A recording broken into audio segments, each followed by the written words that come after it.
Hello friends, आप देख रहे हैं आपका चैनल शेयर बाजार विद आयुष। और बात करेंगे दोस्तों इस वीडियो में क्राइजेक आईपीओ के अलॉटमेंट स्टेटस के बारे में। किस तरीके से चेक करना है कि दोस्तों क्राइजेक आईपीओ का अलॉटमेंट हमें मिला है या फिर नहीं मिला है, इसके बारे में इस वीडियो में हम चर्चा करेंगे। तो आप लोग देखिएगा वीडियो को पूरा ज़रूर। सो फ्रेंड्स, क्राइजेक आईपीओ आपको पता है 4 जुलाई को बंद हुआ। आज के दिन अलॉटमेंट आएगा और फिर परसों इसकी लिस्टिंग भी आपको देखने को मिल जाएगी। अगर दोस्तों आज आपको अलॉटमेंट मिलता है तो एक बात ध्यान रखिएगा, 245 रुपीज़ का आपको एक शेयर मिलेगा। टोटल 61 शेयर्स मिलते हुए नजर आएंगे आपको इन सिंगल लॉट।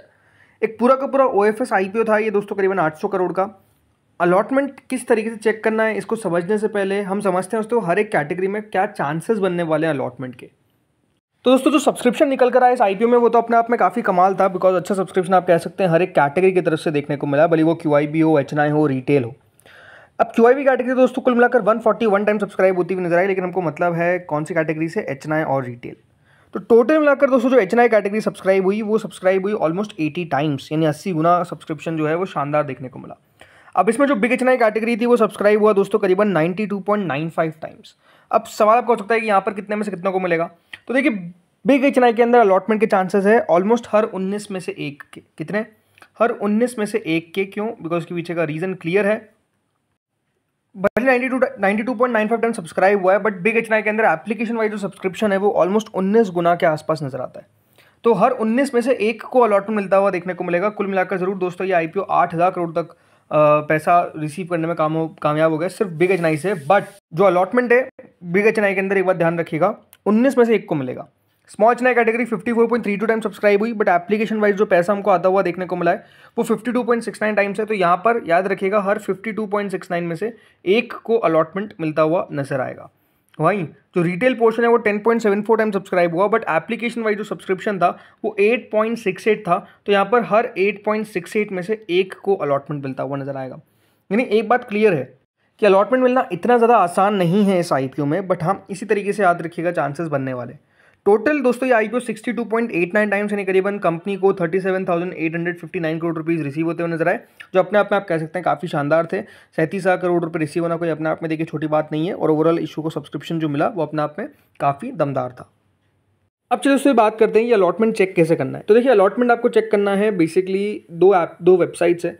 एक है बीएससी की और एक है दोस्तों जो रजिस्ट्रार की है। बेटर होती है रजिस्ट्रार की, लेकिन हम दोनों के बारे में बात कर लेते हैं। तो पहली वेबसाइट बीएससी की है। बीएससी वेबसाइट पे आपको आना है, इशू टाइप आपको दिख रहा है, उस पर इक्विटी पे आपको क्लिक कर देना है। इक्विटी पे दोस्तों क्लिक करने के बाद एक बार आप देखेंगे कि साइड एक बार रीलोड हो जाएगी। उसके बाद दोस्तों यहाँ पे आपको इशू नेम दिख रहा है। इशू नेम में आपको सिलेक्ट करना है कौन सा, क्राइजेक लिमिटेड। इसको सिलेक्ट करने के बाद दोस्तों आपके दो ऑप्शन रहेंगे अवेलेबल, या तो आप अपना एप्लीकेशन नंबर डालिए या तो आप अपना पैन नंबर डालिए। अब एक बात ध्यान रखिएगा, पैन नंबर होगा ही आपका, लेकिन इस बात का आपको ध्यान रखना है अगर आप बीएससी पे चेक कर रहे हैं कि आपकी अगर बिड बीएससी पे लगी है तो ही चेक करें। अगर बिड बीएससी पे नहीं लगी और बीएससी वेबसाइट पे चेक कर रहे हैं तो आपको नो रिकॉर्ड फाउंड दिखाएगा। इसका मतलब ये है कि बीएससी के पास आपके आईपीओ का कोई रिकॉर्ड ही नहीं है, क्योंकि बीएससी पे बिड नहीं लगी है, आपकी एनएससी पे लगी है। अब एनएससी की वेबसाइट अपने आप में बहुत ही ज़्यादा दिक्कत वाली बात, इसलिए ज़्यादा उसके बारे में बात नहीं करते हैं, लेकिन यहाँ पर इस बात का आपको ध्यान रखना है। इसलिए दोस्तों सबसे बेटर वेबसाइट कौन सी होती है? सबसे बेटर वेबसाइट होती है जो रजिस्ट्रार की वेबसाइट है। रजिस्ट्रार कौन है इस आईपीओ के? रजिस्ट्रार है दोस्तों MUFG इन टाइम, जो पहले लिंक इन टाइम के नाम से जाते थे। अभी अगर आप देखेंगे कंपनी के नेम में, तो कंपनी के नेम में जो लेटेस्ट आईपीओ का नाम दिखा रहा है वो HDB फाइनेंशियल का है।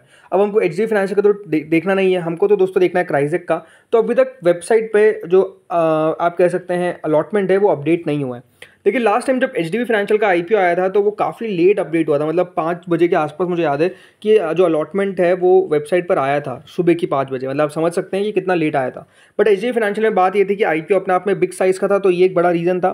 क्राइजेक उतना बड़ा आईपीओ नहीं है, बट स्टिल मेरे हिसाब से दोस्तों 10 बजे के बाद ही, 10 PM के बाद ही अलॉटमेंट आ जाना चाहिए, और 12 बजे से पहले अलॉटमेंट वेबसाइट पे आ जाना चाहिए। इस प्रकार की मेरी एक्सपेक्टेशंस है। कोई एग्जैक्ट टाइम आपको नहीं बता सकता कि इस समय पे आता हुआ देखने को मिलेगा, बट हाँ ये टाइम का रेंज आपको मैं बता सकता हूँ कि इसके बीच में आने की चांसेस पॉसिबिलिटी पूरी है।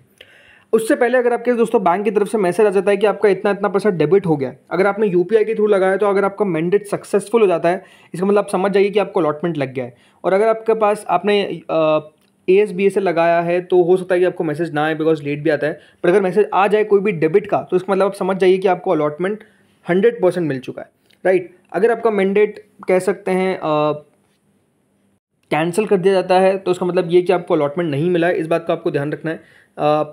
यहाँ पर दोस्तों इस वेबसाइट में आपके 4 ऑप्शन है, पैन, एप्लीकेशन, क्लाइंट आईडी, कुछ भी डाल सकते हैं आप चाहे तो, और किसी से भी चेक कर सकते हैं। जैसे अलॉटमेंट आउट होगा हम कम्युनिटी में दोस्तों अपडेट कर देंगे कि अलॉटमेंट आउट हो चुका है, तो चैनल को सब्सक्राइब करके रखिए और चैनल से जुड़े रहिए। तो इस वीडियो में दोस्तों इतना ही था। होपफुली वीडियो बढ़िया लगा होगा, अगर अच्छा लगा तो लाइक करना, चैनल से पहली बार जुड़े सब्सक्राइब करना। Thank you friends for watching this video.